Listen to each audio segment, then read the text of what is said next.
बाज़ औकात हर बात पे मुस्कुराने वाले को लोग पागल समझते हैं और हर बात पे खामोश रहने वाले को बुज़दिल माना जाता है। दुनिया एक ऐसी आरी की तरह है जो दोनों तरफ से काटती है।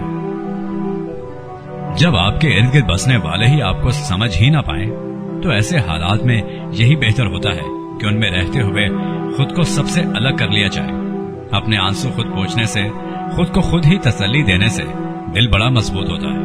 फिर तन्हाइयां रास आने लगती हैं और लोगों के रवैये तकलीफ भी नहीं देते।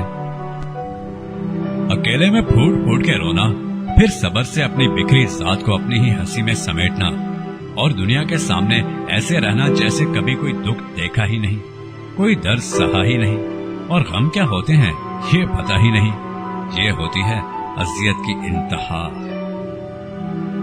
कभी कभी दिल इस कदर गमगीन होता है कि अल्फाज ना तो उसकी हालत बयान कर पाते हैं और ना ही उसकी मुज़ाहमत कर पाते हैं। कुछ लोग हमेशा लोग ही रहते हैं, बेइंतहा मोहब्बत, एतमाद, इज्जत, एहतराम और खलूस से भी अपने नहीं बनते। शायद उन्हें मोहब्बत की तलब ही नहीं होती, बस अपनी वक्त गुजारी की आदत पूरी करने के लिए लोगों की शक्ल में खिलौने की जरूरत होती है।